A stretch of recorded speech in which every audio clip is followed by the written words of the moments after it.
election. Why don't we tell the mainstream media what the vibe is in here That's right cool.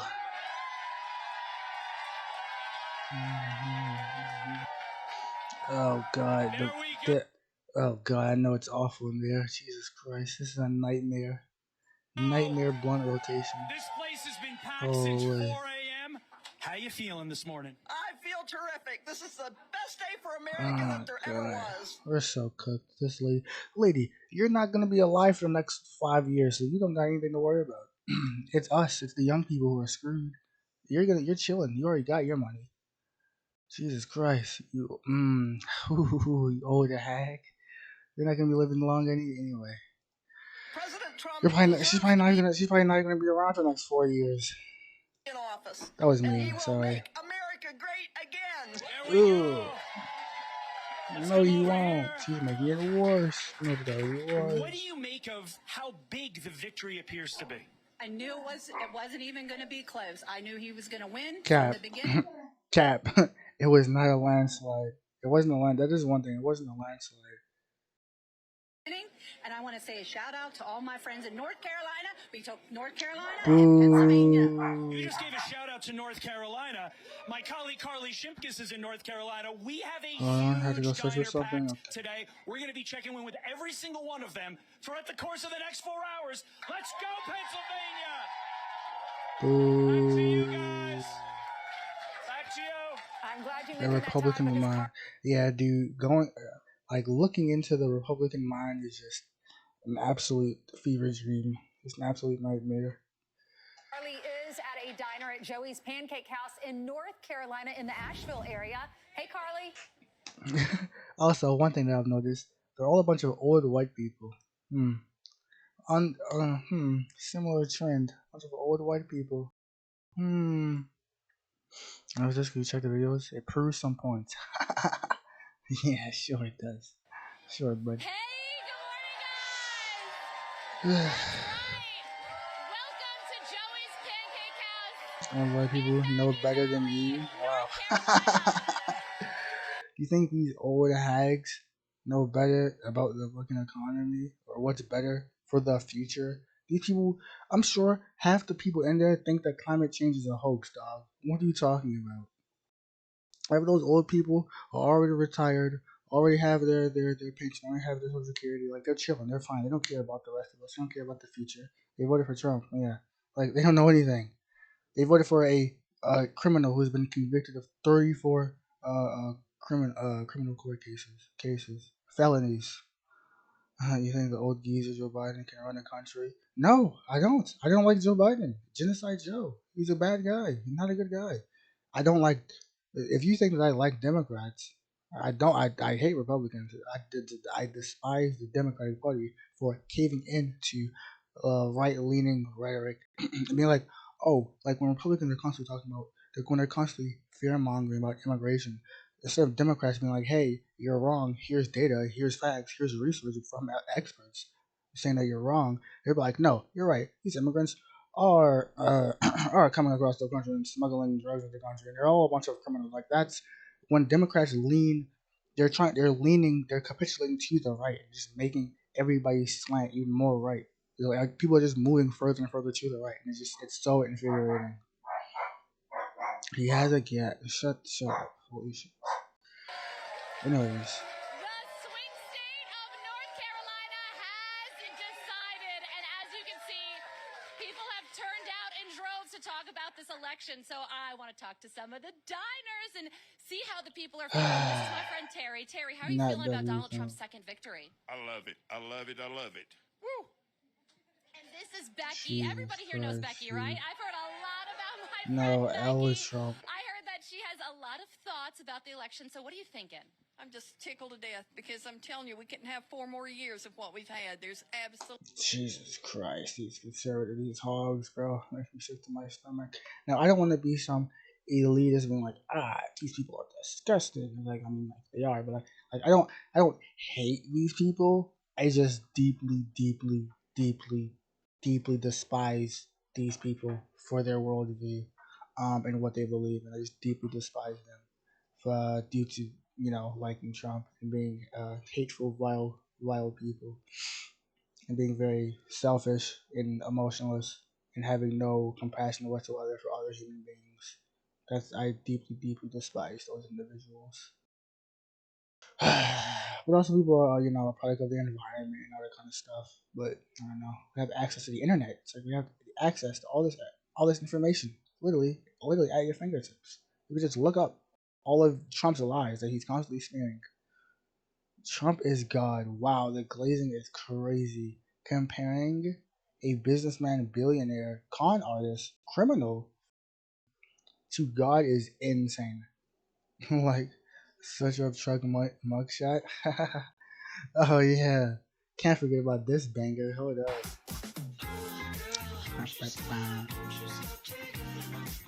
Hold up. Oops. Trump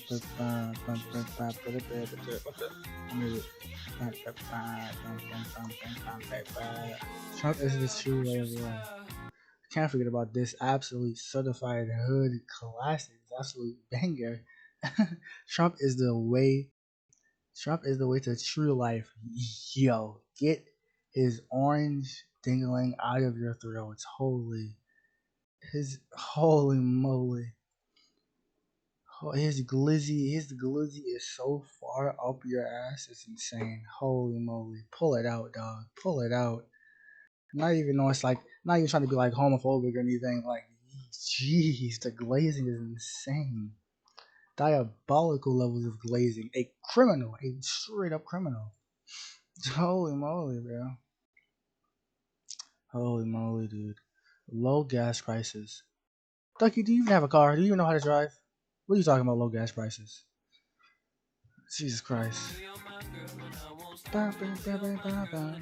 The dude who's constantly shouting to the rooftops about giving lower taxes to like the wealthiest people in the planet, making it even easier for them to hoard all of their wealth that they already have. That's not a good guy. You think that guy wants to lower gas prices? No, dude. He wants to capitalize off of you and your suffering. They don't care. That's all you bring up is low gas prices, and that's all you got. And even that talking point isn't true, because what he's advocating for like the whole like lowering you're gonna be putting a bunch of tariffs on China that's gonna raise the price of everything. All the things that we export, all the exports and imports that we ship from all across the world are gonna be raised. Those prices are gonna skyrocket. Holy moly! Only thing I was like, holy. Anyways.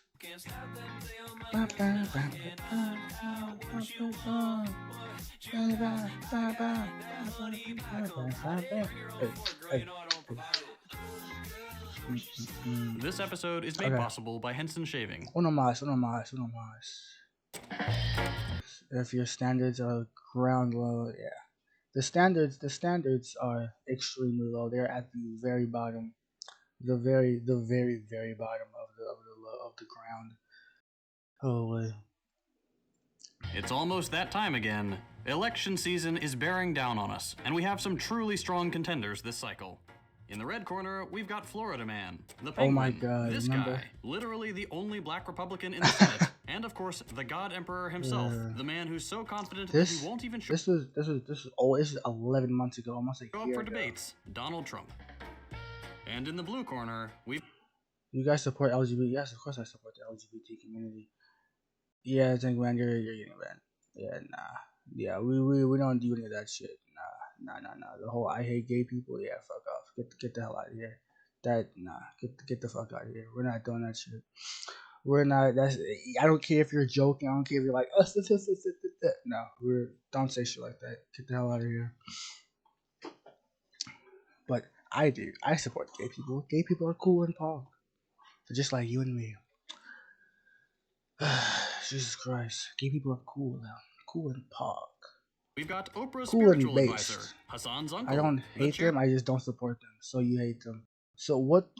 So by not supporting them, you don't like them. That's what not. That's what hating is. If you don't support them, then you hate them. I don't support the Republican Party because I hate them. I support gay people because they're cool and I like them. I have some family members that are part of the LGBT community. I have friends. I have friends. I have family members. People that have collaborated, on this broadcast online. That have collaborated with people that I've played games with are part of the LGBT community. Other streamer friends that I know are part of the LGBT community. I have family members and shit from that are part of the LGBT community. Of course, I support them. There's like, why would you not? Like, what? Like, why would you not be in support a marginalized community, a group of individuals? That doesn't mean I hate them. So you don't like them. It's a sin. Oh my God! You're one of those. You're one of those religious freaks. Oh God! You're one of those religious fundamentalist people who are like, if you're gay, you're gonna go to hell, brother. It's like, yeah, you're a psycho. Holy moly, ducky. Jesus Christ! Don't believe in God? Nope. Nope. That's stupid.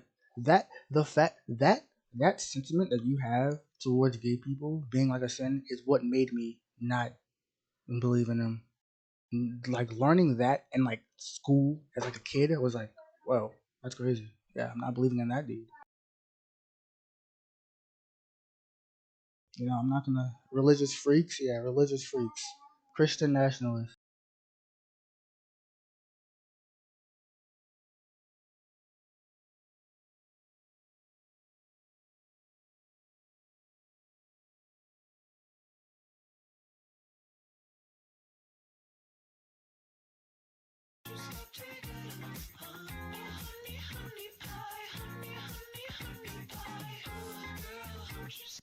These people, one of these Christian nationalists, aren't you, brother? One of these psychopaths. Oh, one of these goobers. Bam, bam, bam, bam, bam. That's another video. After this, get to this. Chairman of a gelato company But and yeah, the reigning Ducky, champion, the man who I'm may or tempted may to not ban remember how he got religious there, freaks. Joe Biden. Religious- Yes, it's really shaping up to be a you need to once-in-a-lifetime take a election time out. season, and Ducky, as you're always, a being way too life-and-death struggle for comfortable. democracy and the very We're soul saying of the some nation, unhinged things. You as gotta they all chill seem out, to be dog. these days, Take a despite breather. very few differences in Republican and Calm Democratic down, dog. governance. Jesus Christ. But there is one thing that actually does make this election cycle a bit different.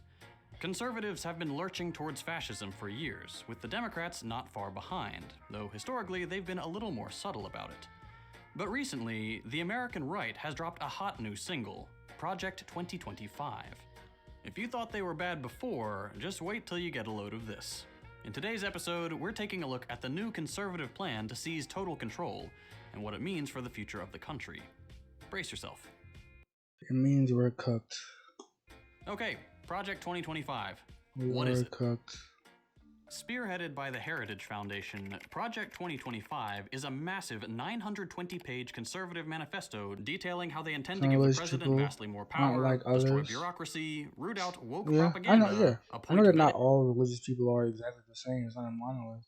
But yeah, there are certain religious people who take religious interpretation to the absolute extreme and take it too far-right far. freedom fighters at every level of government and have it all ready to implement the day the next conservative president is elected, which they assume will be 2025, hence the name. Despite Trump obviously being the favorite, the plan is not dependent on any particular candidate winning, but can be implemented with any figurehead at the reins, who will become essentially completely unaccountable. God Emperor was supposed to be a joke, but here we are. You may have seen this book floating around online, The Mandate for Leadership. This is what most people assume Project 2025 to be, but this is actually just one part of a much larger conservative master plan. Project 2025 has 4 core pillars. First, the policy, as outlined in the 920-page document. This is where all the heinous and frankly disturbing policy proposals live, and don't worry, we'll look at some of those in a bit. 2, the personnel database, which has been described as the conservative LinkedIn, as if LinkedIn wasn't cringe enough already. This will be a repository for conservative resumes from people across all sectors and from all walks of life, to be selected as needed to staff positions in every level of government, both at the federal and state level. 3, training. They've got a new online institute, basically PragerU, but for people who like to wear poorly tailored suits and fantasize about rolling back environmental regulations. This training program will create willing and able soldiers to serve on the front lines in the war on the woke cabal of the deep state.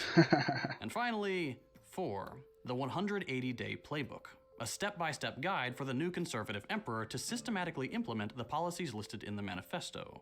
Think IKEA assembly instructions, but for fascism. These 4 pillars Oh, just a straight up guidebook. GG's were cooked. We're so cooked. are the key components of the project, and taken together, they offer a pretty comprehensive vision for the dystopian future the right hopes to usher in. It's all pretty alarming. But where exactly does this come from? Let's take a look at some of the names behind the project. If you flip through the first pages of the PDF, because let's be honest, we're not about to give the Heritage Foundation $35, you'll find a list of far-right think tanks, advisory groups, and business and government figures who contributed to the project. Some of the names include Donald Devine, once called by the Washington Post Reagan's terrible swift sword of the civil service, for his eagerness to slash spending and fire people. Stephen Moore, the well-known conservative author and right-wing economist, with such credentials as working for the very legitimate FreedomWorks and serving as a Fox News contributor. And Peter Navarro, who is notable for being one of just 3 people who worked with Trump for the duration of his term without being fired. He's also a little bit obsessed with China, having written 3 truly awful books on the subject: The Coming China Wars, Death by China, and Crouching Tiger. The manifesto credits 35 total authors, as well as dozens of contributors, all with their credentials listed. It's about what you'd expect. A lot of people from the Heritage Foundation, some military goons, a smattering of former Trump officials, extremist economists, and a considerable number of people who have worked in climate, energy, immigration, and legal positions under conservative governments. What you won't see a lot of in the acknowledgments is religious credentials, which you'd think would be important given how much the document leans on Christian language. This should be your first indication that maybe the people who loudly proclaim their faith aren't really all that Christian, and they're just using it to win brownie points among their religious conservative audience. There's actually a lot of overlap here with the topic of our last video on Christian nationalism. These people use religious rhetoric, but a little bit of digging reveals that the God they pray to is not the God of the Bible, but a mythologized vision of America itself. Much like fascists throughout history have relied on a glorious false past to act as a North Star to guide them into the promised land, so too have American fascists wrapped themselves in comforting mythology, proving that what they are doing is not only just, but divinely inspired. When you have a higher power on your side, it's pretty easy to justify horrific acts. Okay, with the brains behind the project out of the way, let's get into the nitty-gritty. What exactly do these people want? What's their end goal? Well, there are 4 main priorities. In their words, they want to 1.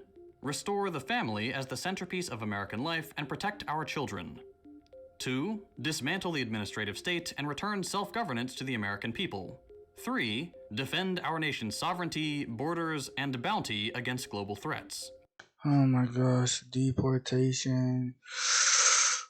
Continuously spreading more bloodthirsty imperialism across overseas and different wars.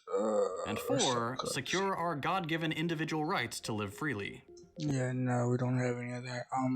The founding fathers, when they made the Constitution, they wrote that like America is not a Christian nation. Like it's not. So we're not a secular country. Like we're not a country bound by religious ties. Like we're not one of those countries. We're not a theocracy. That's what they were trying to avoid. So the whole notion that we're this Christian nation first is complete bukkake. What our Constitution calls the blessings of liberty. Okay, you can probably already see where some of this is going, but let's start with the boring stuff. The nuts and bolts of manipulating the federal government to serve the right. A lot of this project centers around gutting what's called the administrative state. This is stuff like the EPA, FEMA, HUD, the Fed, stuff like that. The humdrum logistical stuff that nonetheless often plays an important role. Or sometimes not. Looking at you, DHS. There's a lot of this stuff, so much so that it's often called the 4th branch of government, and it deals with the day-to-day operations of the country. Yeah, like all of the regulatory agencies that we have, so like regulation, food, water, electricity, like the energy, the environmental, regulations, like literally from the pesticide that we use, from the food that we consume, all of these agencies play a key part in just basic society, just how like the society is functioning. And the president's trying to get rid of all that regulation. So yeah, GG's. Everything from transportation to environmental regulations, food and water safety, and so on. Yeah. Most of these agencies are What he created said. when a law is passed that makes people think, there really should be a group of people responsible for making sure food is safe for consumption, or whatever. The government slaps together an elite team of nerds, that is to say, subject matter experts, people who actually know what they're talking about, and there you go. You know, actual experts, scientists, researchers, data analysis people, you know, people who actually know what they're doing, you know, people who spent their lives in those fields to study those fields. Are you an expert? Nope. I'm just a silly little VTuber, just a little dog. I'm no expert. Just a little VTuber, bruv. You've got the FDA. The FDA then takes over the task of enforcing whatever regulations they come up with in administrative courts. But this is all really boring. All you need to know is that a lot fewer people die because the FDA exists, and we have fewer polluted rivers and extinct species because the EPA exists. Yeah, like as I was talking about the regulatory the regulatory policies within everything from the food that we consume to the water we drink, all of it. Very, very important. It's all boring and like logistics and nerd stuff, but it's very important to just, you know, society as a whole and our survival. And just, it keeps people from like, you know, not dying from diseases and stuff due to the regulations that are enforced, you know. Conservatives don't really like rules in general, especially rules that protect the environment or poor people, so these agencies need to go. It's not good enough that the president can appoint the heads of these admin agencies. For example, Trump appointing a fossil fuel executive to head the EPA. No. Absolutely insane. Absolutely insane. It's like getting that's like having like an old baron be in charge of like a marine fucking biologist, you know what I mean? Like being in that position. Like we're oh Conservatives want complete power over being everyone like the head of in like these seafood agencies. or something. Because right now, the subject matter experts at, say, the EPA are not beholden to politics. They just come to work and try to figure out how to protect snails or something. Much of the argument here centers around whether these agencies are constitutional. Conservatives like to claim that since the Constitution didn't explicitly say federal agencies like these were part of their master plan, they're government overreach.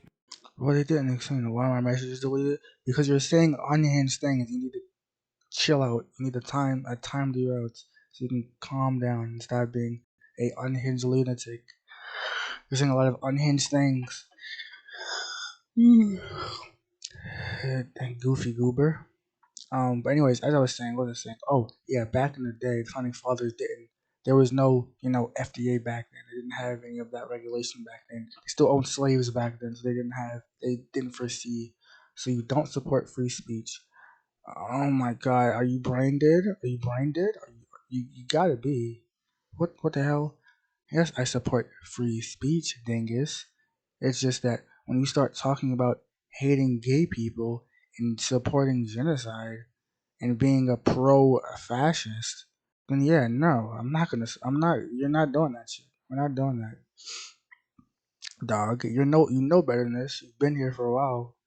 You know my positions on things. You know how I feel about these things. Never said that, but that's what you're defending. The people that you are defending are doing those things, and they're passing law. You think Democrats are passing anti-LGBTQ laws within every nation? No, it's Republicans, dog. It's the Republicans who are on the fast track to America becoming a more fascist state, and that's who you're supporting. You're defending the fascists. That's the problem. Okay, bud. Come on, Ducky. You've been here for a while. You know better. Jesus Christ. Should be dismantled. Historically, federal courts. And don't do the whole you don't support free speech. You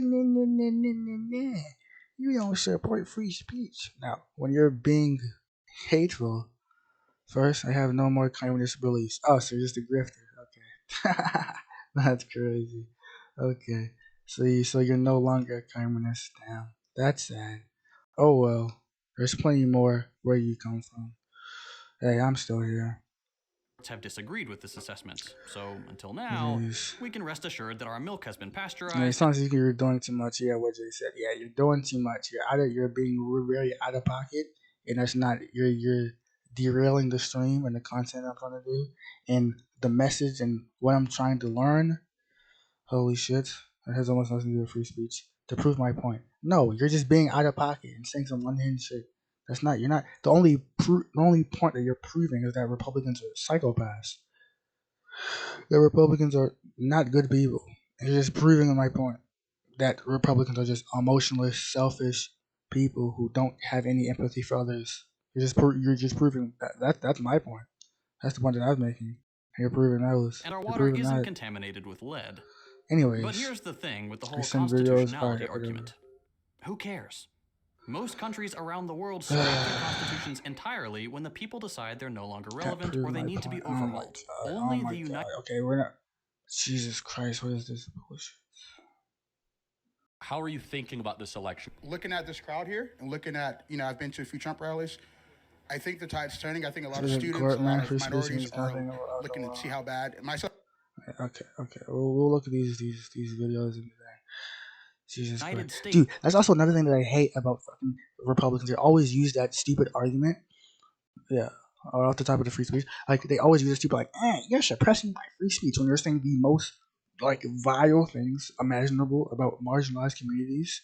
You're saying the most, outrageous, authoritarian, Nazi-adjacent, shit imaginable. But when you get suppressed for saying hateful things, then it's like, oh my god, you're violating my free speech. Like, oh my god, cry about it. Stop crying. How about don't be racist? It's not that hard. How about stop supporting a fascist regime? It's not that hard. It's pretty easy. It's called having a little bit of empathy. Just exercise that, please. It has this weird reverence for the Jesus Constitution Christ. and the founding fathers. How is that hateful? What do you mean? How defending fascism? What do you mean? How is that hateful? What? What? Yeah, because it just isn't about. It's about politics. Yeah, not about amendments. You don't care about when it comes to I never supporting. Yeah, I'm not racist. Oh my god. The party that you are supporting is racist. Are you really gonna sit here and say that conservatives and Republicans aren't racist? Come on, dog. Come on, dog. You're not about to sit here and say that Republicans and conservatives aren't racist. How is it hateful for saying you violated my... I'm not saying that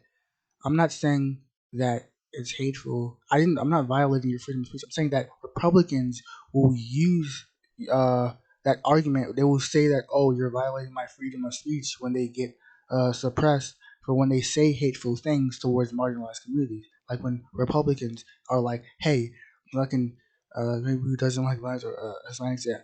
Like when Republicans say hateful things towards the LGBT community, and then when that hateful rhetoric is shut down, and they're like, oh my god, you're violating my freedom of speech. Oh my god, why can't I say these things? It's like the things that they are saying are hateful and bigoted towards a marginalized community. That's the problem. That's where the hate speech comes in. Okay? Jesus Christ. Holy moly. Remember when Trump said that these Asians, they're eating cats and dogs? That's racist. Come on, Part dog. of that is due to the relatively short history of the country. The US has only really existed for a couple hundred years. When you look around the world and see some of your peer nations have a Hold up. I could probably do this right now.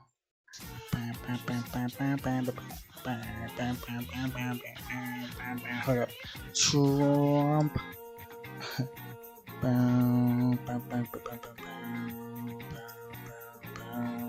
How is it racist? Saying that Haitians are eating cats and dogs? What? What do you mean? What do you mean? How is that racist? What? Are you brain dead? You gotta be. It's called culture. Oh my, you're doing it. You're doing the thing. You're doing the thing that I just said. Oh my gosh. Oh my gosh, no way, dog. No way. You're doing the thing. It's like their culture is inferior. Are you gonna go down? Are you going to go down that route as well? And they're just call it their culture is inferior. Is that what we're gonna do? Let's see. Let's do this. Black.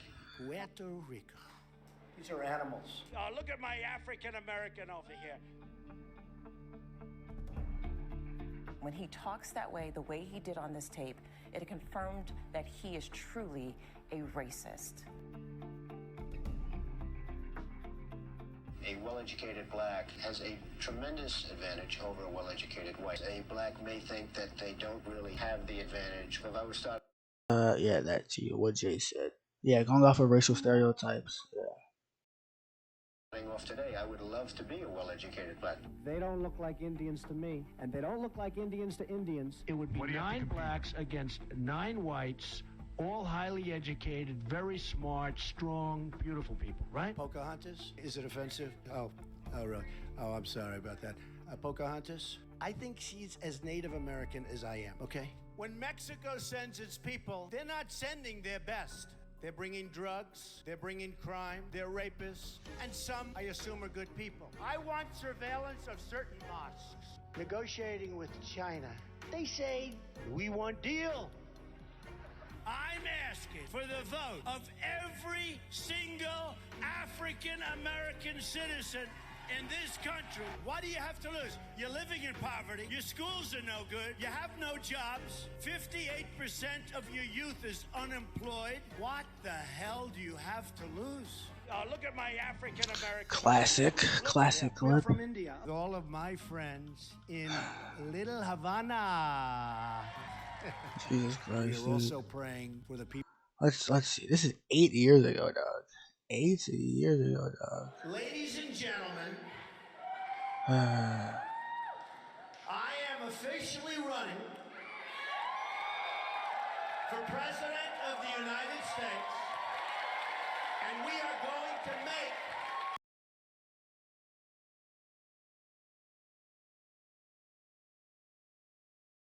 This is Democracy Now!, democracynow.org.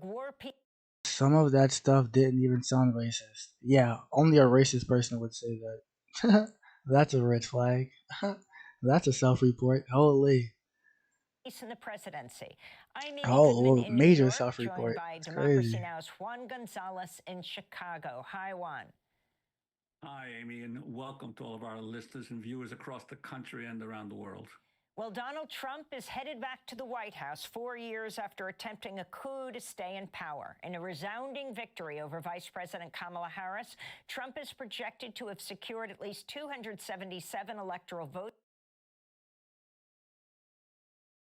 Also, you're also saying that you said some of it didn't sound racist. So the stuff that didn't sound so there was stuff that did sound racist.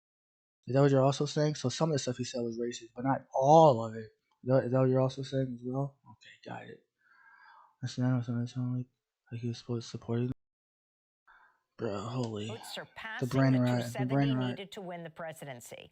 It appears he may also win the popular vote, which he lost twice before. Republicans have also regained control of the Senate, but the House is still up for grabs. The presidential race was called for Trump after he won the critical swing states of Wisconsin, Georgia, North Carolina, and Pennsylvania. Trump's also in the lead in Michigan, Nevada, and Arizona as we broadcast. Trump's the first convicted felon and at 78, the oldest candidate ever elected president. He appears on pace to win the popular vote for the first time after receiving fewer votes than Hillary Clinton in 2016 and Joe Biden in 2020.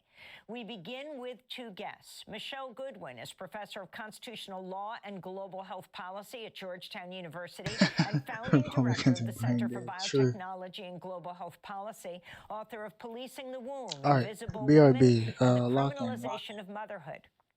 And in Atlanta, Georgia, we're joined by Carol Anderson, professor of African American Studies at Emory University, author of many books, including One Person, No Vote, How Voter Suppression is Destroying Our Democracy. Her other books include The Second, Race and Guns in a Fatally Unequal America, and White Rage, The Unspoken Truth of Our Racial Divide. We welcome you back both to Democracy Now! After our 4-hour special last night. Professor Anderson, let's begin with you. If you can respond to Trump's victory. The Confederacy won. When you begin to really think about what he advocated, the kind of racism, the kind of xenophobia, the kind of hatred, all wrapped in a sense of honor and gallantry. And how that resonated with such a large, wide swath of the American public, that begins to tell you that you're seeing the backlash. The only nickname I have for Trump is I don't know, Tyrant Trump or Dictator Donald, like that. Confederacy won. What is he yapping about? Ducky, are you stupid? What are you talking about? The Confederacy won. Are you? What? No, they didn't. They lost. If we would still have slave. If the Confederacy won, I would still be on the plantation, dog. What are you talking about? She said that. Because Republicans won. Because you're talking about Republicans. That's why. Jesus Christ. To what they call the great, Because what she's referring to is that the Confederacy, meaning like white supremacy, has won. Like the whole like the white supremacist aspects of the Confederacy, and how they believe they were inferior. They were Republicans aren't racist. You're joking, right? Gotta be. The backlash to what they fear was the Just lock in. And so this feels like the kind of last stand of white supremacy. If you can respond to lock in. I'll be back. Begin with you. The Confederacy won. When you begin to really think about what he advocated, the kind of racism, the kind of xenophobia, the kind of hatred, all wrapped in a sense of honor and gallantry. And how that resonated with such a large, wide swath of the American public, that begins to tell you that you're seeing the backlash to what they call the great, you're seeing the backlash to what they fear was the great replacement. And so this feels like the kind of last stand of white supremacy. And it's going to put so many of us in jeopardy. And it's also part of the drug. Also, real quick, those of you who don't know, the great replacement theory is a white supremacist, racist, like just straight up Nazi theory that like white people are being like eradicated due to other like ethnic groups like coming and like mixing with like other races, like interracial like relationships, like a black dude and a white woman being together is like that's they see that as like a bad thing, like race mixing. White supremacists see that as a bad thing, and that's like erasing white people or whatever, just because there's more mixed couples. It's just racism, but yeah, that's essentially it. There's more to it than that, but that's like the bare bones, like the easiest way. We're seeing the backlash to what they call the great. So this feels like the kind of last stand of white supremacy, and also, white people, they believe that they're superior to minority other ethnic groups. They believe that they're the pure white race or whatever, like they're superior, the best or whatever. Yeah, all that kind of stuff. But yeah. Anyways, back to this. That's like the kind of last stand of white supremacy, and it's going to put so many of us in jeopardy. And it's also part of the drug of American exceptionalism, where those who voted for him believe that they're going to be safe from the policies that he's going to rain down. And so that becomes part of the amnesia of not seeing how he handled COVID, not remembering how he handled COVID, of not remembering his tariff wars that basically almost bankrupted farmers in Iowa. And the kind of chaos that he brings, the kind of divisiveness that he brings. It's like living in a reality show and believing that it's not reality. This is a dark day for America. I think of Thomas Jefferson. Wait, Ducky, you just proved Jay's point. Like, what?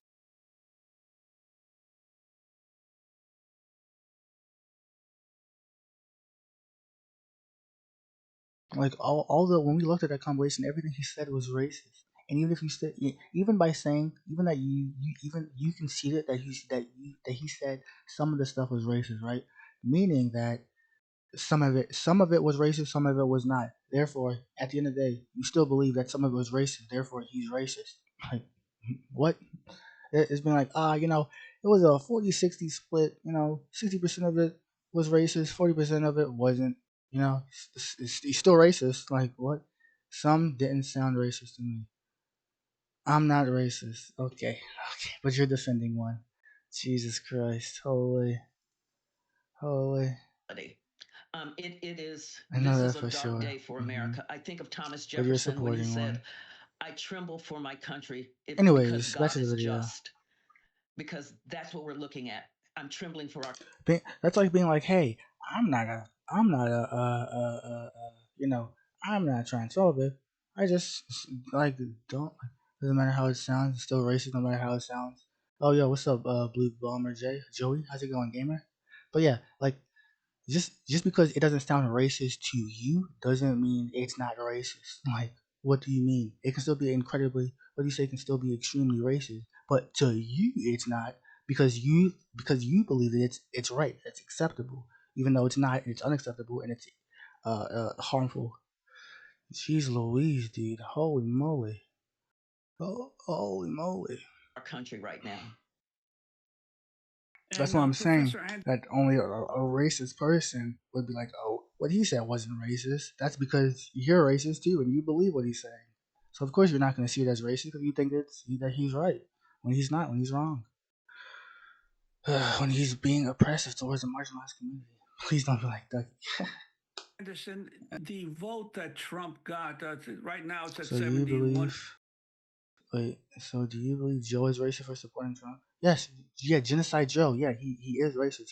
He supported the crime bill in like the 1990s that was predominantly targeted towards the black and brown community for decades. Like remember like all the stop and frisk and all the hard on crime policies. Like Joe Biden supported that, which which disproportionately targeted the black community, and that he knew that like that's just racist. He supported the crime bill.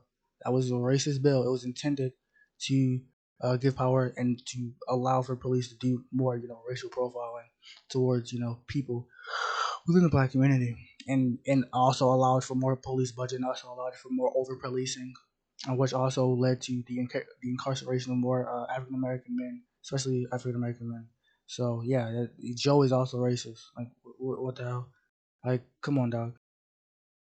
1 million will Jeez probably Louise. go up, Okay, 1 or 2 back to the million video. more as other states are I won't counted keep pausing, in surely. and absentee ballots, but it's still roughly about the vote that he got certainly last time. But the big drop appears to be in the vote for Kamala Harris. She's at the national vote is 66 million now, significantly below the 81 million that Joe Biden got. Why do you think there's been such a disparity in her vote totals this time around? I think part of what we're looking at, because she was explicit about policies, and so the language that she just needs to explain her policies is hokum. It's that we're looking at the misogyny and the racism, and the fear of what it meant to have a Black Asian woman who's married to a Jewish man sitting in the White House. That this was not the kind of vision of America that large swath that voted for Trump believe is America. It is the fear of what a multicultural, multiracial, multilingual, diverse America could mean. It means, and so you're seeing the backlash to her very being. It's a sad day for America. It's a sad day because there was a really explicit about the horrors of Project 2025 and what that meant for Social Security, what that meant for Medicare, what that meant for education, what that meant for equity. All of that could not override the depth of the misogyny, the depth of the racism that that fuels the MAGA movement, that fuels Trump. Yeah, I'd like to bring in Professor Michelle Goodwin into the conversation from Georgetown University. Professor, your reaction to the results? We have to understand this as a Project 2024. So the response, which I think was so eloquently put just now, is an amalgamation of a number of things. If we look at what the election results were based on race, it paints a picture. In the United States, it paints a picture with regard to how people think about electing a woman, how people think about electing a woman who is Black and of Asian descent. It paints a picture policy-wide about what Americans are willing to embrace. And in that way, it's a project 2024, it's a project 1619 in terms of what Americans are willing to accept. To the extent that we know that Donald Trump is willing to fulfill on what it is that he says. He said that he wanted to criminally punish women. He said in 2016, 2015, he said that he wanted to overturn Roe v. Wade and Planned Parenthood v. Casey. After that occurred, he took full credit for that. There were a number of things that he had hoped to dismantle. This was a president who, right after coming into office, had a Muslim ban, was responsible for kids at the border being placed in cages, being fed frozen burritos. This was an administration that had its lawyers fighting to deny those children soap and toothpaste, arguing before federal judges that those children who were locked in cages in federal custody did not deserve soap, did not deserve toothpaste. This was a president who failed on COVID, who made sure that he had medications for himself, vaccine, and then also sent to others, including what has been alleged to Russia and to Putin, so that there would be access to the best of what we had for COVID at that time. But for Americans, did not do a good job at all in terms of collaboration, cooperation, and leading with regard to COVID, and instead had suggested that perhaps injections of bleach and other things might be the way to respond to COVID. And one could really go down the list in terms of what that presidency represented, and Americans overwhelmingly voted for that. But is that something that is new? I think that one of our challenges in our country is to really understand the arc of who we've been and the arc of who we are. We tend to think that we actually had our own truth and reconciliation, such that we have confronted what have been the thorny, horrific parts of our past. And we haven't. We've done the work of South Africa, New Zealand, Australia, Germany, right? We've not looked and said, how can we tolerate systems where women were denied citizenship? How could we tolerate women being denied the right to vote? How could we tolerate women being denied the opportunity to become lawyers? And I'm talking about Supreme Court cases. How could we tolerate women being denied from serving on juries? How could we tolerate women being denied the opportunity to have bank accounts in their own names, have their own checking accounts in their own names? And that's a modern iteration. And then we could unpack what this means in terms of Jim Crow and slavery.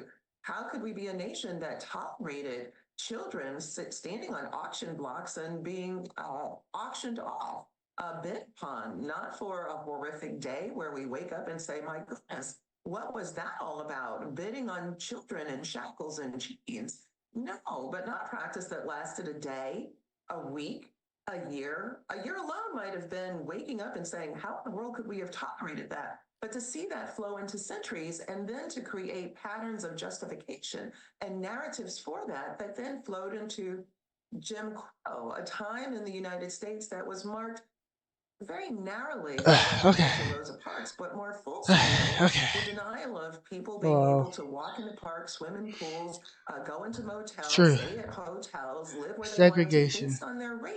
Segregation, Jim Crow, all that stuff. But yeah, it sucks, but it's gotten better.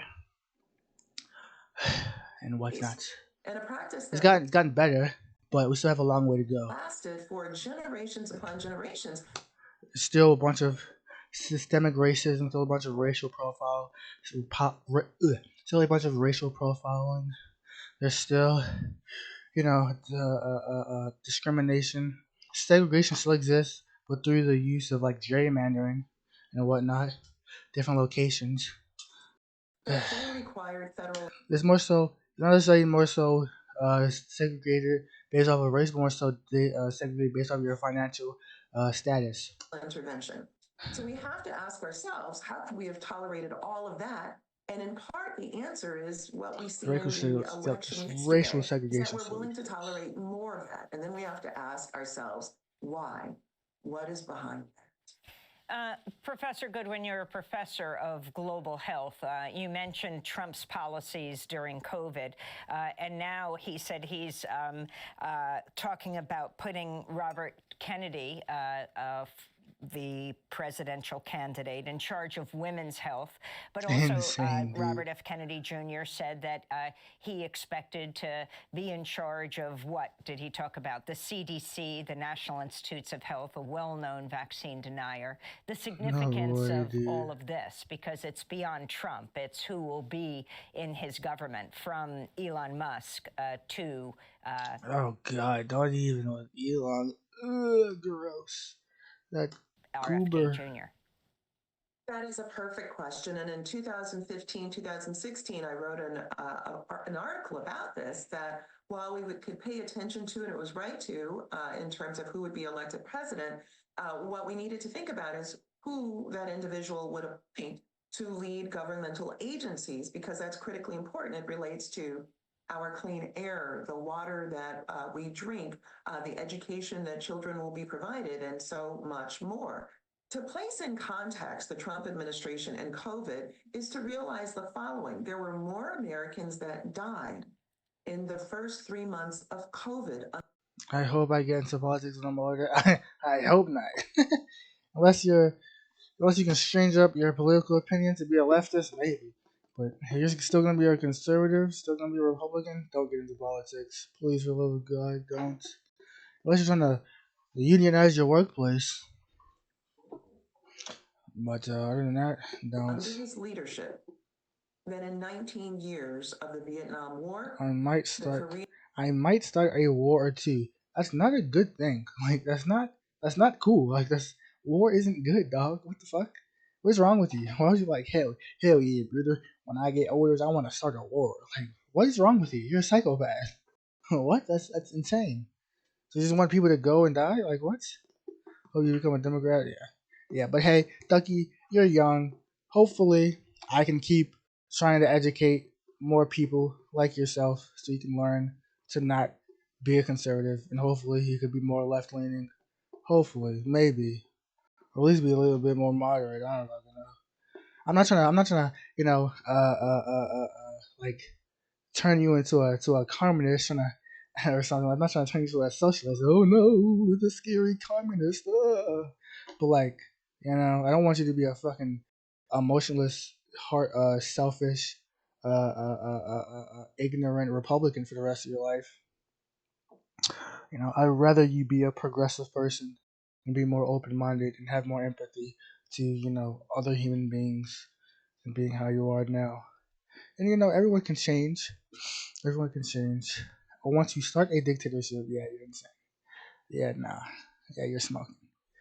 Send you to the re-education camps. Holy moly. Yeah, nah.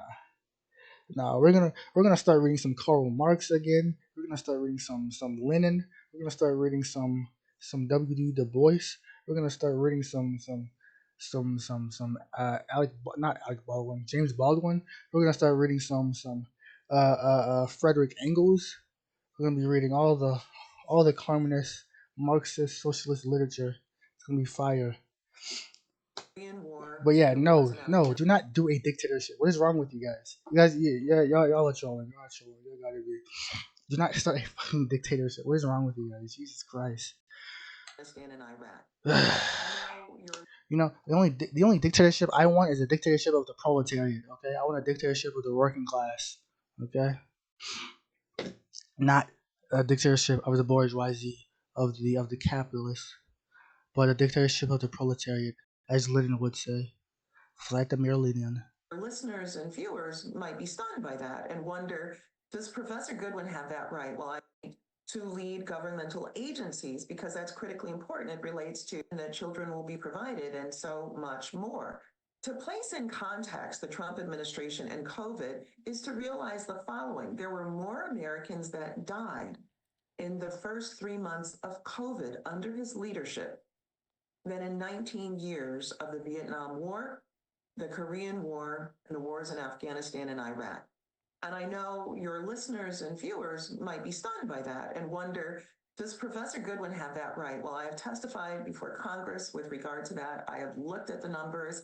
I have run the numbers. I've written about this. Yes, more Americans died in our first 3 months of COVID under Donald Trump's leadership than all of the Americans that died in the Vietnam War and these other wars that I mentioned. And so the risks with regard to Americans' health happens to be high.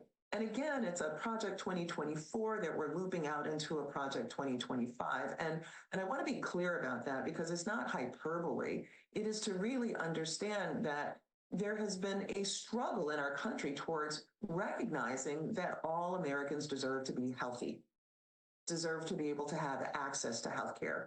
We are not like our peer nations and ones that the former president would not call our peer nations, where there is universal healthcare, where there are doctors that even will come to your home, or where you can be treated easily. I know that they talk about in those other countries that you'll wait a long time, all of that.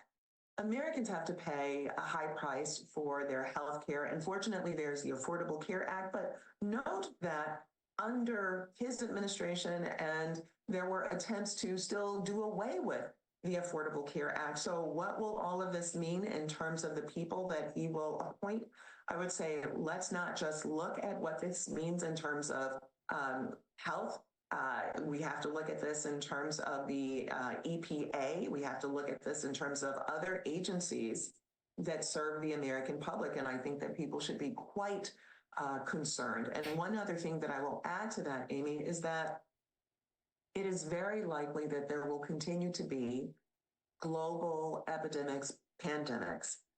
COVID was the first of its kind in 100 years, was the second. We 100 years before had experienced something like that. But these may happen with greater frequency. People move far more today. We have more planes that are taking people from one part of the world to the other part of the world. And so it actually is really important in terms of thinking about global public health that we pay attention to who is governing in these spaces in the United States and elsewhere. And very quickly, Professor Goodwin, the historic ballot measures enshrining the right to an abortion passed in 7 of the 10 states that they were introduced, passed in Arizona, Colorado, Nevada, Montana, Maryland, New York, and Missouri, where voters backed a measure that will overturn one of the strictest abortion bans in the nation that prohibits abortion even in cases of rape and incest. The significance of that, and yet, okay, she's talking about abortion, chat. Time, lock in. Kamala Harris lock in.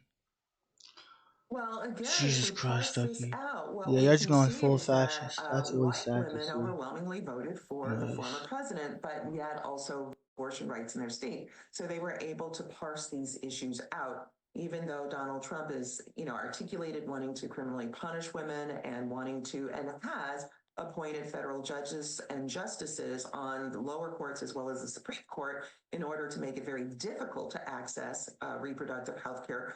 Yet they could parse their vote. And it's not just them, it's men too. And I want to make one clarification too. In Florida, it's being articulated that women in Florida rejected the ballot initiative there. No, overwhelmingly, the majority of people in that state voted for that initiative, except it was required that there be at least 60%. And what we know is that it's been over 57, 58% that voted for the initiative. So it failed by a small percentage, but it's worth noting that that was a requirement that meant more than a majority had to vote in support of that initiative. I want to thank you both for being with us. There's so much more to talk about, and we've also extended this broadcast to 2 hours for those stations who are taking it.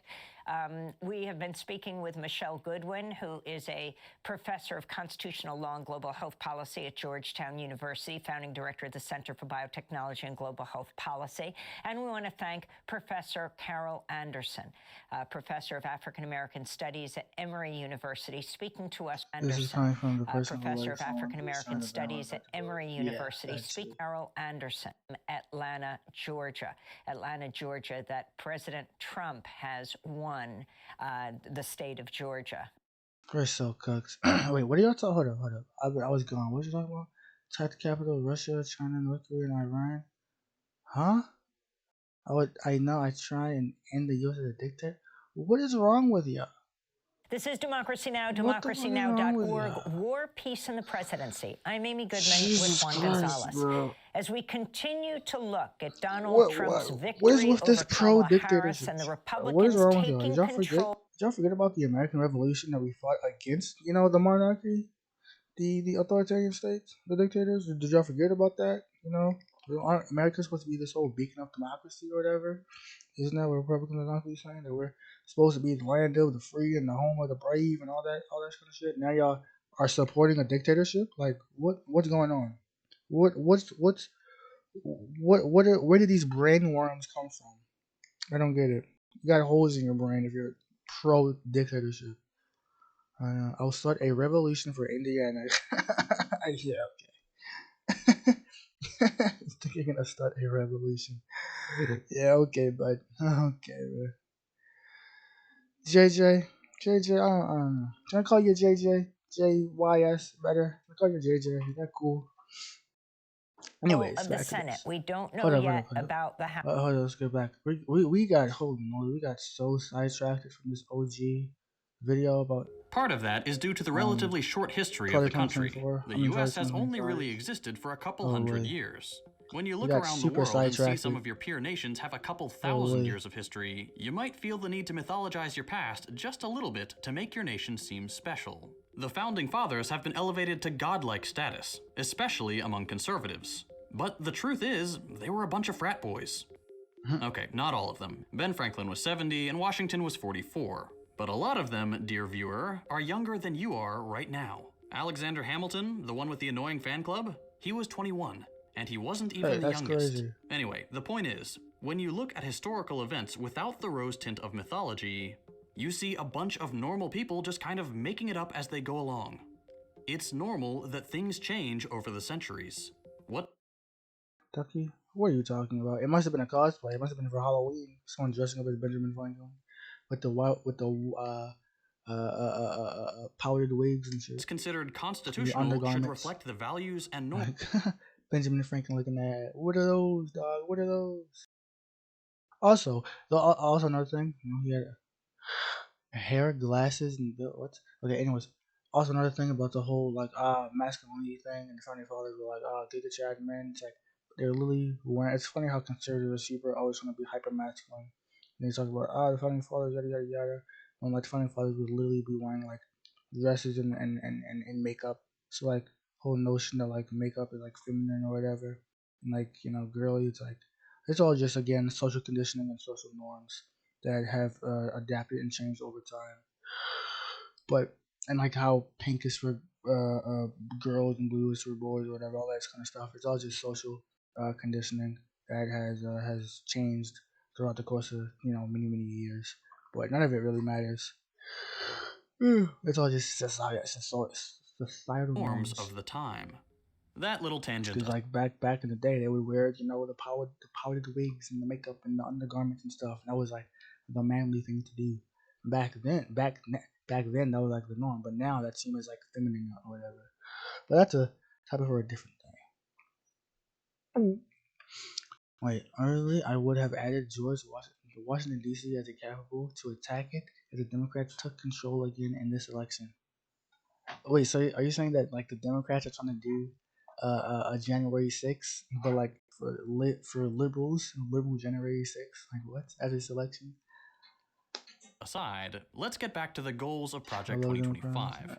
We talked about the boring stuff, wanting to gut the administrative state, but what else is in there? It's 920 pages after all. They've got to have some other ideas. Well, a lot of it is what you might expect. As Trump stated on numerous occasions, they want to kick the cultural Marxists out of the Department of Education, demolish the deep state, and combat woke ideology at all levels of government. No, that's me. They're gonna kick me out of the country for being woke. I'm gonna get deported for being a woke leftist. Oh no. Oh no. Insane. for spreading all this Marxist propaganda into my Twitch channel. I'm gonna get deported. Gonna get stripped away by ICE members for spreading communist propaganda in the Twitch channel. They plan to do this by making extensive use of Schedule F, a piece of legislation established at the I'm gonna get locked up for being like, I'm gonna get locked up for reading the Communist Manifesto. To all you guys in chat, it's over. Federal level by Trump, which allows the president to fire federal government officials at will, presumably for not sufficiently bending the knee. The project calls for an executive. Ducky, you're not that guy. You are not an alpha. Throw me to the pack of the wolves, and I'll come back leading the pack. No, if you get thrown to wolves, you're going to get eaten alive, dog. You're not. Oh, dude. Oh, yeah. I would destroy any threat to freedom. You know who's a threat to freedom? The Republican Party. And they should be disbanded. Conservatism, neoliberalism, capitalism. That's a threat to freedom and democracy. The entire Republican base is a threat to democracy and freedom and all your civil liberties. Look at abortion, bro. Women's bodily autonomy has already been, women's right to an abortion has already been stripped away. And what? They're gonna come for everybody next. I would take away freedom. Yeah, that's insane, Ducky. Yeah, you're doing too much, Ducky. About to get timed with out. Essentially Jesus unchecked Christ. power, making the president basically Let's run it back. unaccountable. As Trump stated on numerous occasions. But yeah, anyways, as I was saying, with abortion, women's bodily autonomy has already been stripped away. They're already taking away, banning abortion. They're gonna keep going to from gay people to trans people to black and brown people. They're gonna keep stripping away people's freedoms and people's rights that we've had for decades now. They're not gonna stop at just women, and then they're gonna start going after you, all you white men too. And don't think, that you white men are safe either. Of it is what you might expect. As Trump stated on numerous occasions, they want to kick the cultural Marxists out of the Department of Education, demolish the deep state, and combat woke ideology at all levels of government.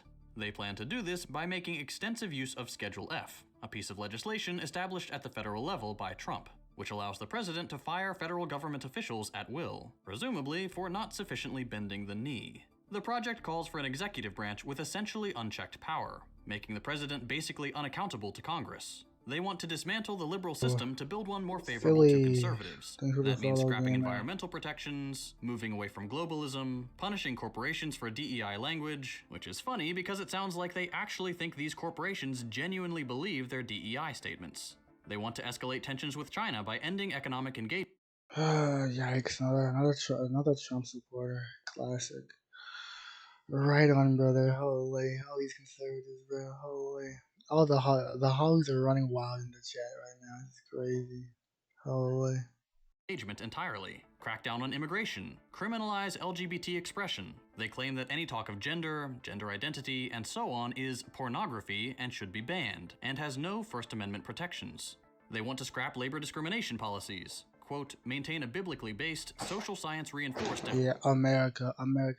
All these rules just heading closer and closer towards fascism, dog. That's not the America I want to live in. Where people don't have freedoms. Like what? Where their freedoms are being stripped away. And the labor protections are being stripped away. I have nothing against gays getting married. Yeah, okay, you may not have anything against it, but a large majority of the Republican voter base does, and the people in position of power don't. And therefore, those people who are in position of power who are against gay people getting married will take that right away from gay people getting married. You realize that? Like, just because you don't, that's cap. That's literally what dude, that's literally a part of the plan. Maybe super old people don't support. Yeah, but that's the thing. The super old people who don't support gay marriage are the ones who are in position of power to strip those rights away again. That's what I'm saying. You may be in support of it. I'm supportive of gay people getting married. I don't have a problem with that. Just don't care for. Oh god, here we go. The transphobia. Okay, classic. But yeah, like the people who are in positions of power, the old dudes, those are the ones who are gonna strip those rights away from those people, from those communities, dog. That's the problem. They wouldn't do that. If you think that they're not going to strip away gay people's rights, they already stripped away women's rights. What do you think? Why do you think that they won't strip away gay people's rights? What are you talking about? What? Like, do you know how many anti-LGBT law hold up. We can look at this right now. We can look this up right now. Hold up. I can show you. If you really think they're not gonna take away people's rights. How did they take away women's rights? By overturning Roe versus Wade. It was they had a woman having access to an abortion was a fundamental right that was protected due to the Constitution by the Supreme Court, but it was overturned by Roe v. Wade, dog. Listen, hold up. Hold up. Shit.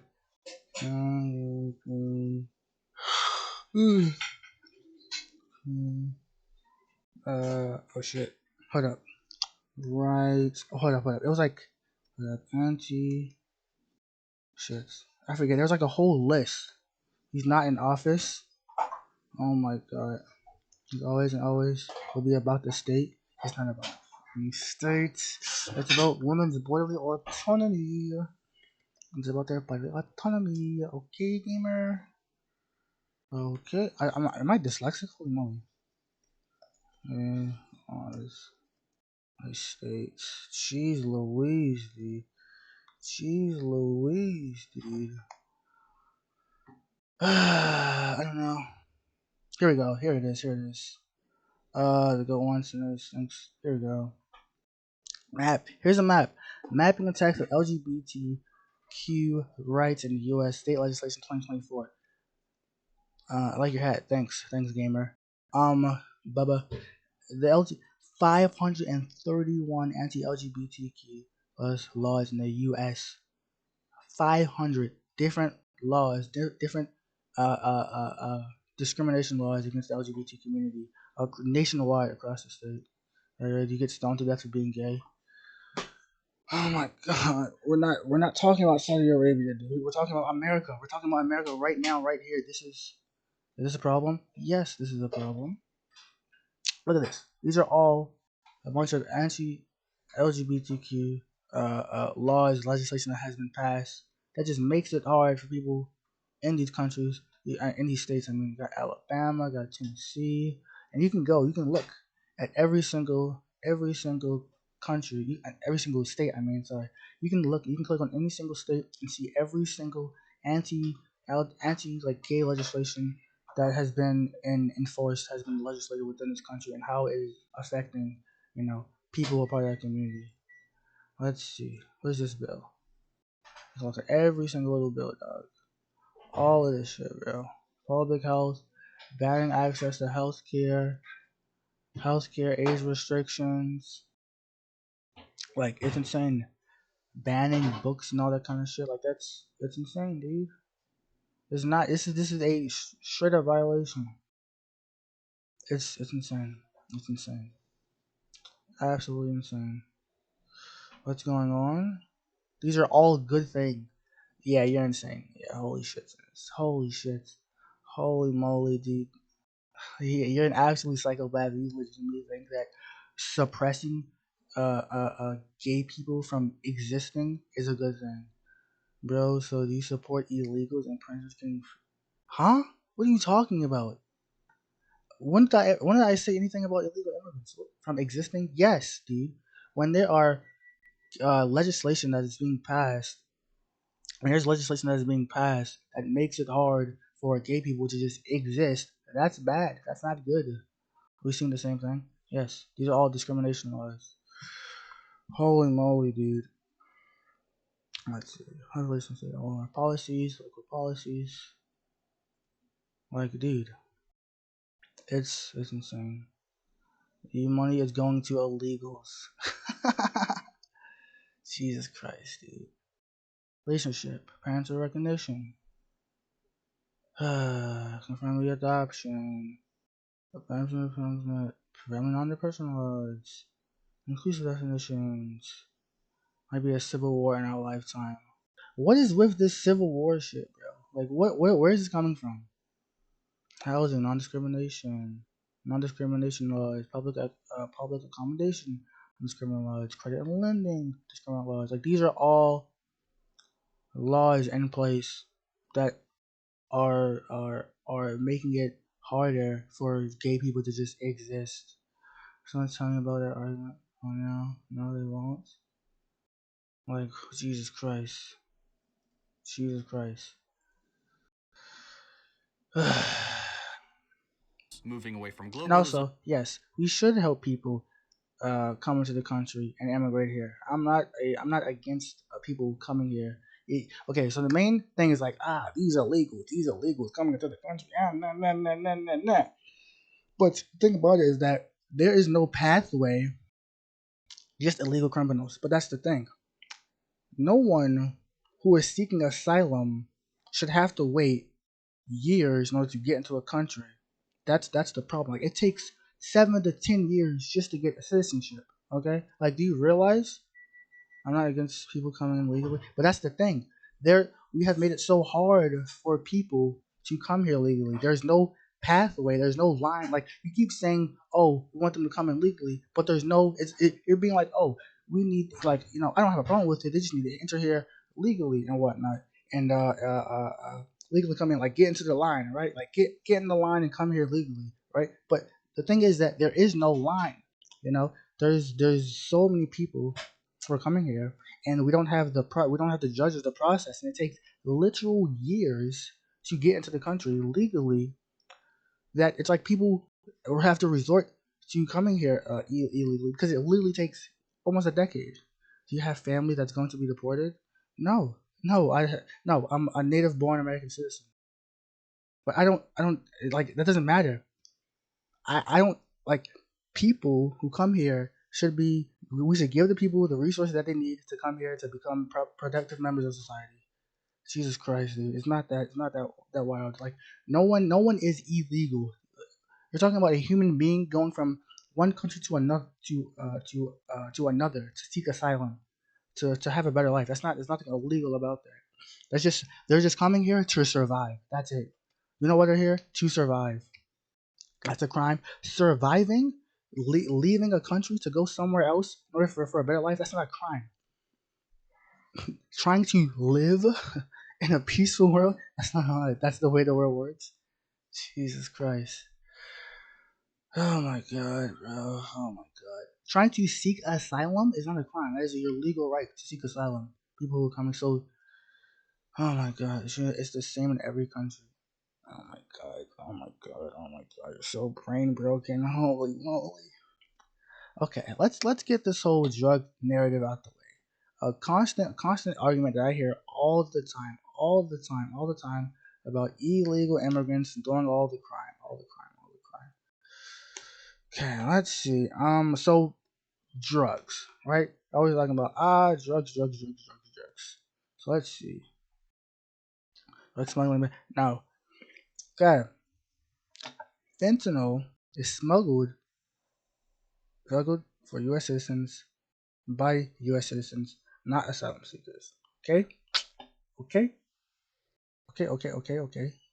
Fentanyl smuggling is ultimately funded by U.S. consumers who pay for explicit opioids, nearly 90% of whom are U.S. citizens.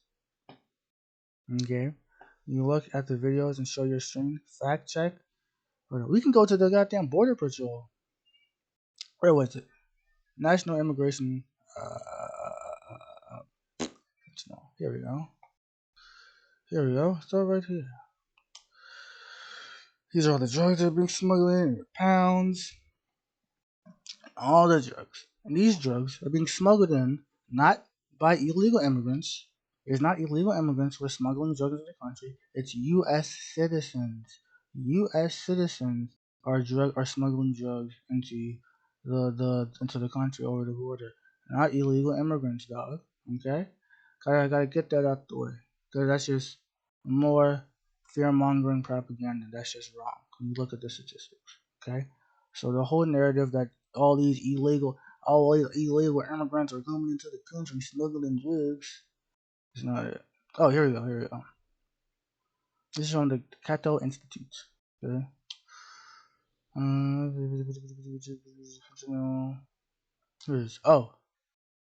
Yeah. U.S. citizens, 80% of individuals with fentanyl seized at ports. 80%. 80% of the drugs that are being smuggled, bro, just checking video. 80% of the drugs that are being smuggled into the country, no, 90% of the drugs that are being smuggled into the country are being smuggled through the border patrol checkpoints, through normal ports of entry. And 80% of those people who are smuggling the drugs are American citizens. Okay, you realize that? 80% of those people are U.S. citizens smuggling drugs into the country, not illegal immigrants, dog. So this whole narrative that it's a bunch of illegal drug dealers and cartel members from Mexico coming in and smuggling fentanyl into the country, that's bullshit. Looking at the data, looking at the statistics, it's U.S. citizens. U.S. citizens are smuggling drugs into the country for other U.S. citizens. It's not immigrants, dog. So that whole notion of immigrants coming here, smuggling drugs and doing crime and shit, it's just fear-mongering bullshit. Look at the data. Come on. Come on. Right here. Public information. Super easy. They still bring more drugs though. No, this are you blind? Are you not seeing the data that I'm presenting to you in your face right here? Like the data is right here. What are you talking about? They're still bringing in more drugs. Like what? The data is right here. It says that U.S. citizens are the ones who are smuggling drugs into the country, not fucking illegal aliens, dog. Not immigrants, bro. Plus the Americans, they're still fighting on. Okay, like Jesus Christ, like the data is right here. The data is right here, bro. Customs and Border Patrol seized 88% of drugs at points of entry, not illegal crossing routes. Right here, U.S. citizens are 80% of individuals with fentanyl seized at ports. Like, bro, it's right. The data's right here. It's right here, and this data is from Border Patrol, like Border Patrol, Customs and Security. Like it's the people at the border who is taking this research, who's getting this data. This isn't some like I'm not just pulling this data out from my ass from nowhere. Like what the hell? Are you blind? You gotta be. The data's here. I'm showing you the statistics. It's right here. Like come on. It's U.S. citizens who are smuggling drugs into the country, not illegal immigrants. Jesus Christ. Holy moly. This isn't rocket science. It's not like I'm trying to explain to you quantum mechanics. Jesus Christ. What state are you from? Why does it matter? Does it matter? What state are you from, Philly? The fuck? They're still smuggling drugs. Oh my god. Oh my god. Oh my god. Oh my god. Oh my god. Oh my god. The U.S. citizens were 80% of fentanyl traffickers. U.S. citizens, 80% of fentanyl traffickers convicted at border districts. Jesus Christ, are you blind? Are you blind? U.S. citizens, 80%, U.S. citizens, 80% smuggling in drugs. It's Americans, bro, who are smuggling drugs into the country. Jesus, jeez, dude. Do you understand how many drugs? Do you understand how many drugs the cartel smuggles to Cali? The data is right here. Oh my god. I'm gonna lose it, dog. I'm going. Smuggling drugs.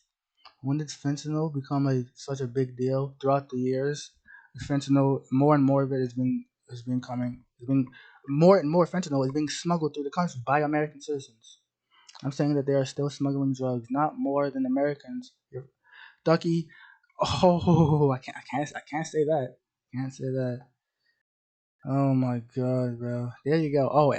Now you're angry, Ducky. Oh no, did I make you upset? Did I make you angry? Because I'm providing you with actual data and statistic that goes against your worldview? Wow. Oh, now you're big mad that there's data that's proving you wrong? Your racist biases that you have? Wow, that's crazy. Now you're big mad? Look at the video. Like, indeed. Holy shit.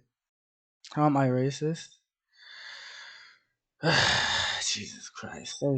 There's no point. There's no point. Punishing corporations for DEI China language, and those which chemists. is funny because it sounds Oh my like they shit. actually think these JJ, corporations are you here? genuinely believe I need their a little DEI bit. statements. I need someone here They who want has to a little bit escalate of tensions with China by sanity. ending economic Exactly. engagement No entirely, information. crack down on immigration, criminalize LGBT expression.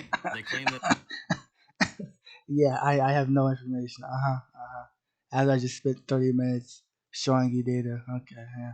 Data from the Border Patrol. Yeah, I'm here. Okay, good. Thank you. At least there's somebody in here with sense. Jesus Christ. With at least there's someone in here who has brain cells. Jeez Louise, dude. Oh my gosh, bro. Holy moly, dude. Data made from liberals. This data is from the Border Patrol. The people at the border. The people at the border are the ones who are getting the data. You realize that? The people at the border are the ones who are getting the data. Okay, this isn't some liberals or conservatives. It's like it's people at the border. It's the Customs and Border Patrol officials that are getting this information. It's the people there. Like what are you saying? They're in denial. Yeah, they're like what is this? Now are you trying to do that narrative where it's like this data was from liberals and it's all skewed or whatever. It's like you're trying to manipulate. Like no, this is data from the source. Like, I'm not getting this shit from just some random people. Like, this is the Border Patrol. Holy shit. Holy moly, dude.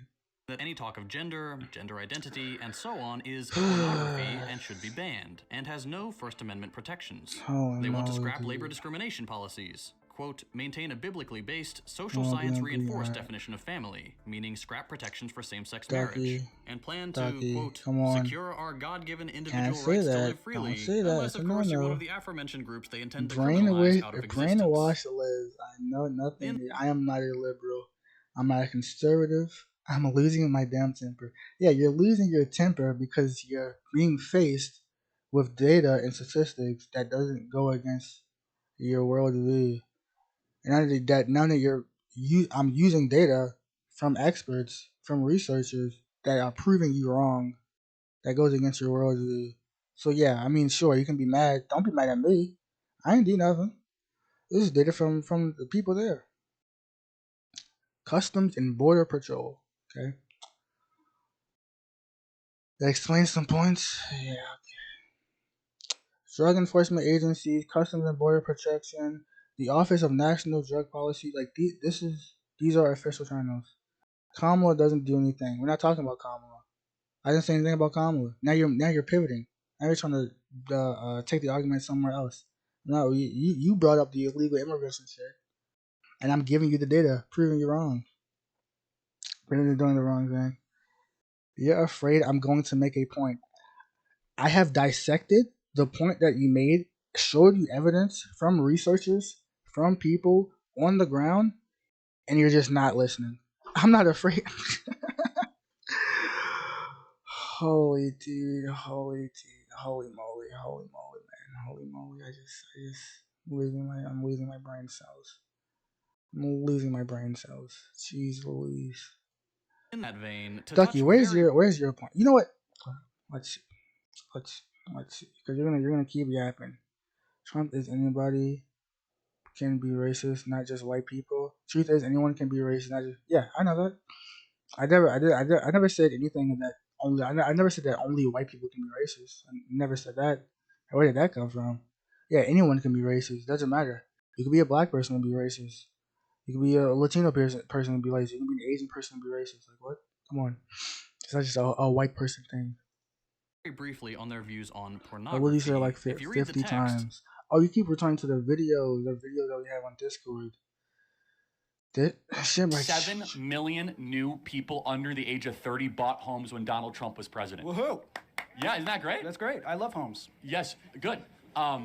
Now it is harder than ever to buy a home. When Donald Trump was president, interest rates were 2%. Now they are upwards of 10%. Wasn't that also partially caused by COVID? I'm not a professional on this. No, it's fine. Yes. Yeah, he's right. It's probably due to COVID and people staying inside, even literally not being able to go anywhere, and also inflation, and also wages stagnating. So there's a lot of factors as to why interest rates hung up, and also banks, trying to get returns on their investment. Partial watch them all. I'm watching it all. I'm pausing to have commentary dingus. Okay, bud? Of course, it was partially COVID, but the point, a lot of it was bounce back. Donald Trump oversaw the greatest economy in American history for people our age. So, yeah. Sorry for rushing. No, the greatest economy, he says. Yeah, the greatest economy for the rich and the wealthy, the 1%ers. People who are already at the highest tax bracket were receiving tax cuts, the most tax cuts due to Trump's administration, which made it easier for them to even hoard even more and more wealth than what they already have now. So yeah, now the economy isn't good. It's only good for the capital owners because it's designed to benefit and uphold the maintenance of the exploitation. Like capitalism is built on the maintenance of the exploitation of the working class. So of course he's going to give tax cuts to the rich and the wealthy because it's designed to help the rich and the wealthy, and not the working class. Let's continue. Ask the question of deregulation. He got rid of 5 regulations for every 1 new regulation that he put in. Okay. And a lot of it is just paperwork. A lot of it is just paperwork. Yeah, paperwork that stops people to see the videos. Paperwork, yeah, that regulates being. Oh, Jesus fucking Christ. It's just paperwork. It's just paperwork. Oh my god, you fucking dingus. Holy shit. Oh, here we go.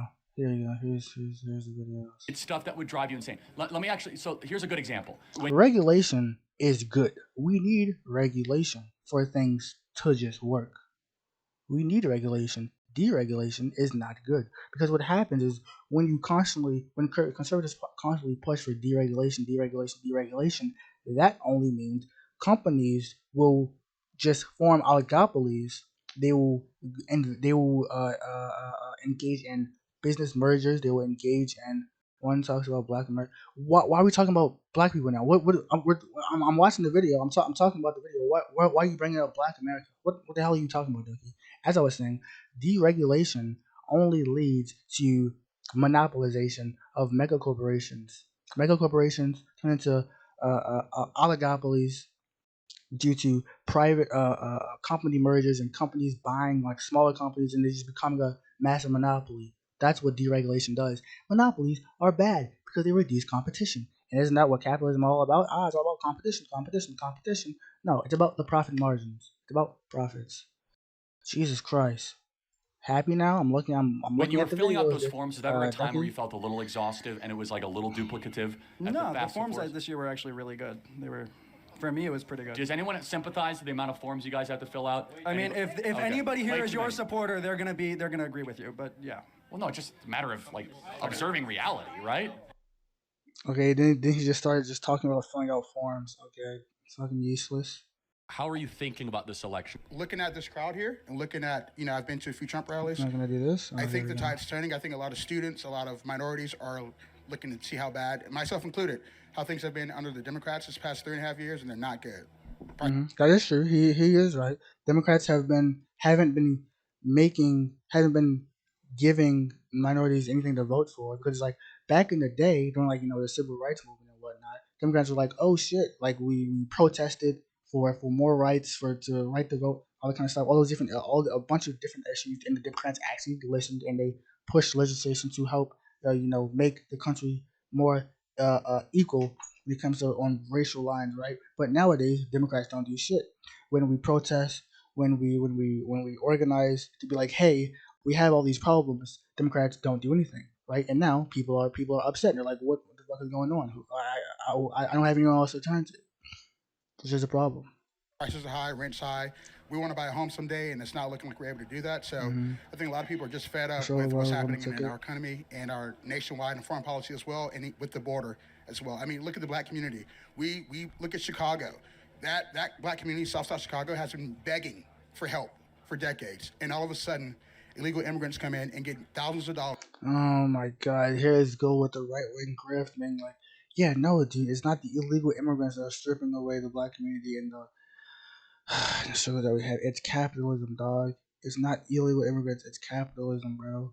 It's capitalism that's stripping away people. That's making it harder for people to pay for rent. When capitalists continuously exploit their workers in order to raise their profit margins, everyone suffers, especially in the Black community. when they're underfunded, underrepresented by officials, when they're exploited. That's the problem. It's not immigrants who are coming here. It's capitalists, dog. That's again like his anger is valid, but it's misguided. He's angry at immigrants for the reason why things are hard. It's not immigrants. It's capitalism, dog. But again, he's getting mad at the people and not the system. He should be mad at the system, the undemocratic, exploitative system. That's what he's getting mad at. That's what he should be mad at. But he's forcing his anger at immigrants, which is misguided. Everything. That's so true. And it's just like a slap in the face. So I and feel here's like something I will. No, free Palestine from Israel's genocide. Free Palestine to the river to the sea from Israel's apartheid state and their genocide. Free Palestine. Agree with you on. While I'm against reparations, if there's one. What? He's against. Yeah. Surely, of course. Why should I be surprised? He's a conservative. Of course, he's against reparations for black people. What a shocker.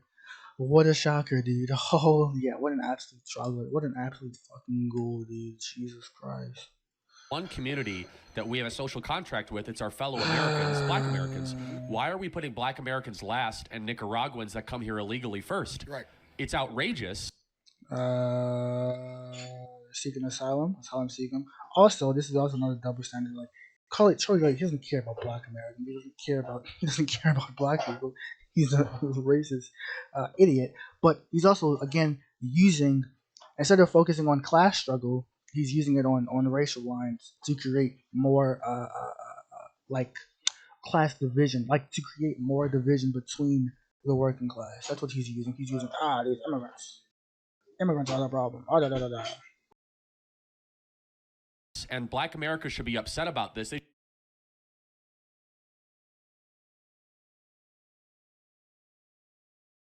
So stupid.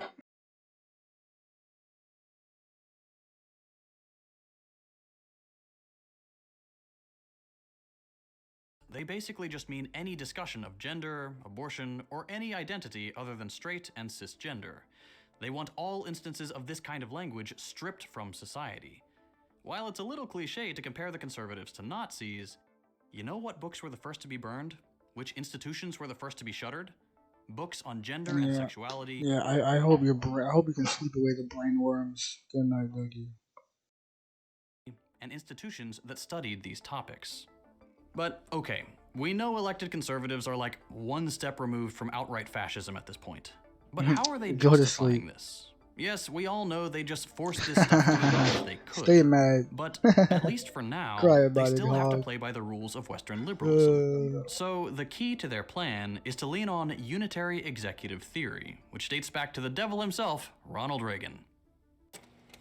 In a nutshell, this political theory suggests that maybe having 3 separate but equal branches of government isn't a good idea, and that instead the executive branch should dominate the relationship. Reagan's team came up with this notion to help facilitate deregulation, and it kind of just stuck.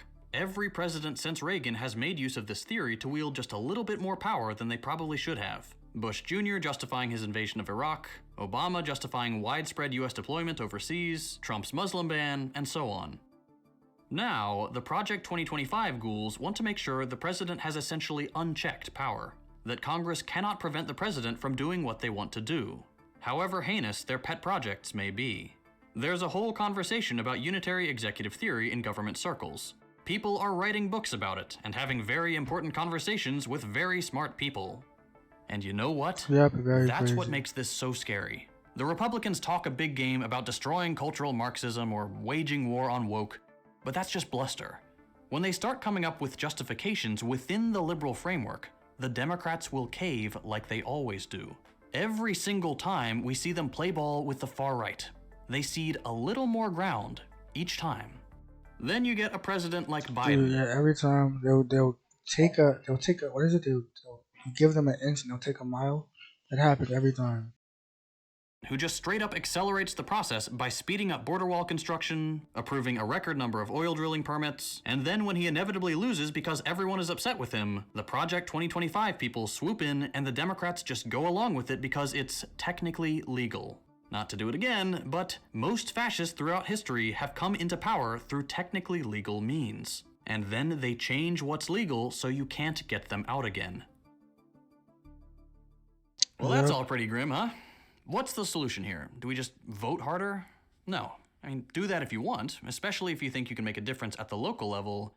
But things have gotten worse for us with every single president. And things have certainly gotten worse for people living in the third world as the US gets more and more vicious abroad as our empire declines. The solution is the same as it's always been. Mass movements. Join an organization, unionize your workplace, learn to defend yourself and your community from fascist vigilante violence. Keep yourself safe online, learn your rights, educate yourself and those around you. Things like Project 2025 don't happen in a vacuum. There is an economic base to these developments. The US is losing ground on the world stage, and will soon be superseded by China as the dominant economic power. Domestically, the average worker is worse off now than in living memory. We can't afford the skyrocketing cost of housing, food, healthcare, utilities. Everything is going up.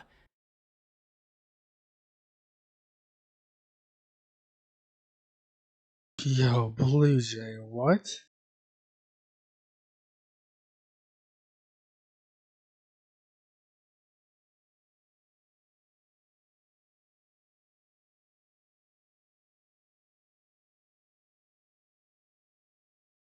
None of that. None of that. Are you gonna do more live streams about politics? Yeah. It's been a while since I've done some. I took a little bit of a break. But yeah, Blue Jay, chill out. Take time out, bro. Calm down. You're doing way too much. That's not cool. But yeah, I'm gonna be doing more stuff like this. It's been a while. I gotta get back. Going back to my roots. What did he say? He said like death to Hamas, which is insane. Hamas is literally a freedom. They're fighting against the oppressive apartheid state of Israel's property. So to be like, hey, that's like saying death to the Jedi, essentially. That's what Hamas is. And if we're gonna go through looking at this from like a nerdy standpoint, this is Star Wars, right? The Palestinians and Hamas, they're the Jedi, the rebels, and you know, IDF soldiers are the stormtroopers, part of the Empire. Like just straight up. So essentially, that's what he's saying. He's talking about like kill Hamas. Like that's not cool. We don't do that here. We're not pro genocide. We support Palestine. Okay, we support the Palestinians. Okay, and their freedom. That's why I have this. Free Palestine. But yeah. Alright, but yeah, I'm gonna be doing more politics. It's been a while. I gotta get back into Except it. wages. I've been out of the game. We have no for mandated paid sick leave or parental leave. We have no benefits, no labor protections, no chance for advancement. They did. Republicans. They did. They took the house. They took the house. They took the Like they have the Senate. They have the Senate, and they're gonna end up taking the House as well. So it's over. It's literally over. The Democrats won't be able to do anything. At least there was a slight there was a slight chance that Democrats would be able to fight against like any kind of legislation, any kind of fascist legislation that the Trump administration would try to push for. If the Democrats won the House or won the Senate, then they'll be able to push back against some of the far right legislation that would be passed under Trump's administration. But unfortunately, it's over. Republicans can own the Senate and the House essentially. So it's GG's. We're cooked. As more and more companies move to the gig model of employment. These are structural problems caused by the very nature of capitalism. Run the simulation 1,000 times and we'll end up right here every single time. The race for endlessly increasing profits results in monopoly, overaccumulation, a falling rate of profit, economic desperation among the masses, and a surge of reaction that carries fascism to the very top. You want a different result? Break the machine that powers these societal evils.